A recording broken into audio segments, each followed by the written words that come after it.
सर्दियों का मौसम था। अरुण का एग्ज़ाम ख़त्म होने के बाद वापस वो अपने गांव जा रहा था। अरुण और प्रकाश दो दोस्त थे जो बचपन से ही अच्छे दोस्त थे। आज प्रकाश के लिए बहुत ही खास दिन था। आज प्रकाश का 21th बर्थडे था। अरुण ने प्रकाश के बर्थडे के लिए स्पेशल आइडिया सोच कर रखा था। वो प्रकाश को 12 बजे से ठीक पहले ही एक बीच पे ले गया, पर 12 बजते ही अरुण ने प्रकाश को हैप्पी बर्थडे विश किया और दोनों मिलकर पार्टी करने लगे। थोड़ी देर में वो दोनों एक पीपल के पेड़ के पास जाके बैठ गए। ऐसा कहा जाता है कि इस पीपल के पेड़ पर सदियों से भूत प्रेत आत्माएं रहती है। कुछ दिन पहले इस समुद्र के किनारे गांव के दो लड़के नहाने के लिए आए थे और उसकी मौत यहीं डूब जाने से हो गया था।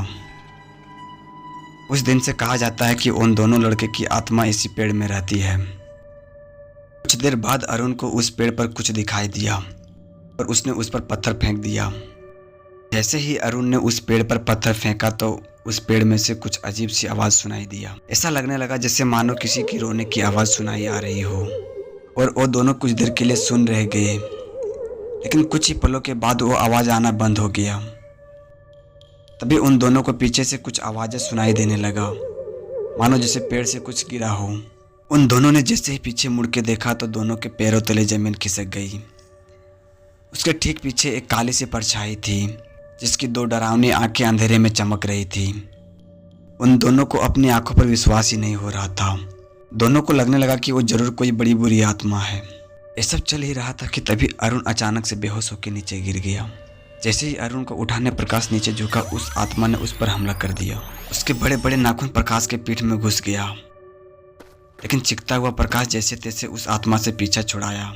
दूर जाकर प्रकाश ने देखा वो आत्मा एक काली परछाई में बदल गया है और वो बेहोश पड़े अरुण के मुंह के अंदर घुस गया। अचानक से अरुण खड़ा हो गया, जिसे देखकर प्रकाश की होश उड़ गई। अरुण मानो सुन्न होकर एक ही जगह पर खड़ा था और उसकी आंखें पूरी तरह से नीली पड़ गई थी और बस वो वहाँ एक पुतले की तरह खड़ा था। तभी अरुण वहाँ पड़े नुकीलादार लकड़ी से अपने पेट में खुद वार कर लेता है। इतना देखते ही प्रकाश जोर जोर से चिल्लाने लगा। खून से लथपथ अरुण की बॉडी वहीं जमीन पर गिर गया।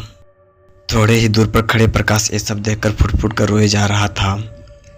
तभी अचानक से उसने देखा अरुण के बॉडी से वो काली परछाई बाहर निकल के उस पीपल के पेड़ में फिर से चला गया। सुबह होते ही वहाँ गांव के लोग जमा हो गए और उसी भीड़ में से एक आदमी कहने लगा, ये सब जरूर उस बुरी आत्मा ने किया होगा। गांव वाले बताने लगे, एक बार उस आत्मा किसी के पीछे पड़ जाए तो कई पीढ़ियों तक पीछा नहीं छोड़ता।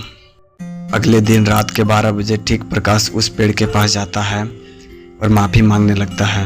उस दिन के बाद से प्रकाश को वो आत्मा कभी नहीं दिखा, लेकिन प्रकाश ने अपने सबसे करीबी दोस्त को खो दिया था और रात के समय पीपल के पेड़ से कभी नहीं गुजरता।